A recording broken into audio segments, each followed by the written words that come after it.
you believe that Robert Mueller should be fired. You don't think the president himself should do it. Can you explain that?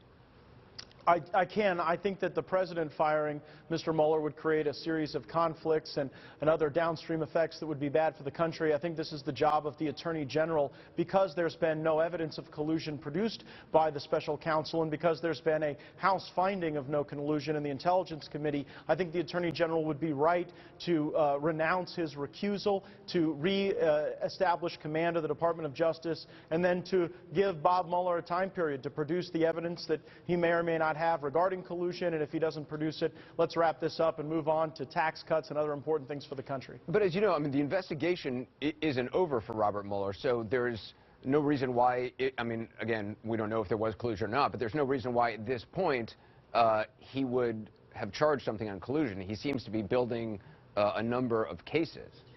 He certainly does. And, you know, Anderson, we're 14 months into the Trump presidency. So let's assume that those who are the president's biggest critics are right, and that there was collusion. We shouldn't wait any longer to see the evidence. Let's find out what the evidence is as we stand here today. And if 14 months into this presidency there isn't evidence of collusion, I think it's important to move on. But of course, if the special counsel has evidence, I think every American should be eager to see it.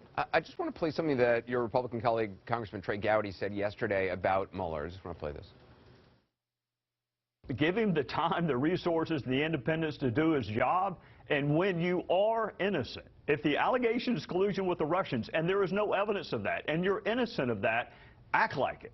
Let it play out its course. If you've done nothing wrong, you should want the investigation to be as fulsome and thorough as possible. I'm wondering what you make of his argument. I mean, is the president acting like he's innocent in all of this? I think he is, particularly when he went and gave an impromptu interview to the New York Times on the record, recorded, about his views of the investigation. That is not the behavior of guilty people. That's what an innocent person does when they're so frustrated by the fact that there seems to be a counter-narrative that you want to go and set the record straight. And so I have every expectation that the president will be found innocent in any sincere and unbiased tribunal. But here you've got a group of people who seem to have bias against the president, who have an unlimited amount of power to go after him. And that's where the frustration bubbles up among many conservatives, if not Mr. Gowdy.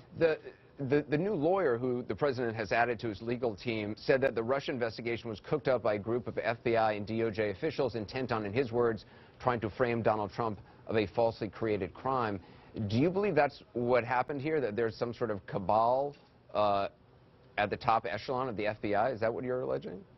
I think we need to look into that question, and the FBI and Department of Justice certainly can't investigate themselves, and so it's one of the reasons why I've joined Congressman Lee Zeldin and others in calling for an independent review of those activities. And Mr. DeGeneva is certainly a very capable attorney, served as U.S. Attorney in Washington, D.C., and I think that there's also evidence in the Lisa Page Peter Strzok text messages that would evidence Mr. DeGeneva's claim, particularly the assertion that there was an insurance policy being hatched in Andy's office. We assume that is Andy McCabe, and if those three were together manifesting their bias against the president, then certainly what Mr. DeGeneva has said is true. This is similar to the argument you used to make about a secret society, which was referenced in one of those text messages as well. You now admit that that whole secret society thing seemed to be in jest. Once the more texts were released, it was evidence that it was related to some Vladimir Putin calendars that were released, yes?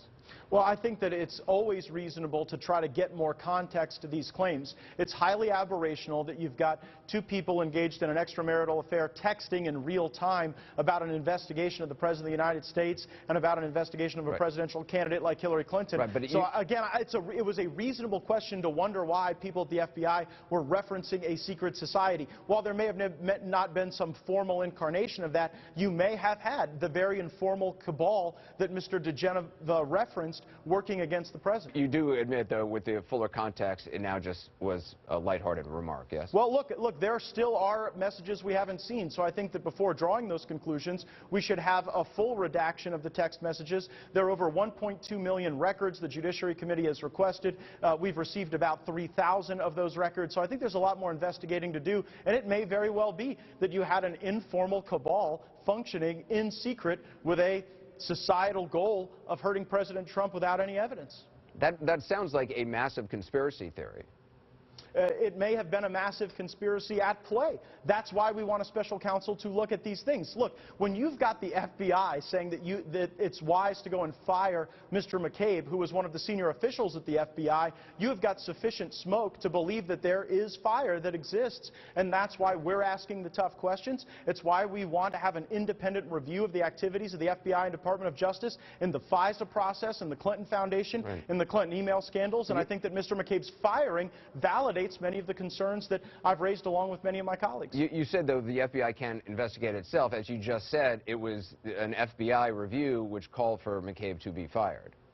It was. But that was the Office of the Inspector General. The difference as it relates to the FISA matter, Anderson, is that there can be no charges brought. You see, the Inspector General cannot actually impanel a grand jury and bring charges. And so that's why we need a second special counsel, potentially, to be able to take the work of the Inspector General, the work of the Congress, and then to be able to present that evidence before a grand jury so that our justice system can work. So just so I'm clear, you want to shut down the special counsel Robert Mueller, who's investigating the president, but create a new special counsel to investigate potential cabal or secret society at the highest echelons of the FBI.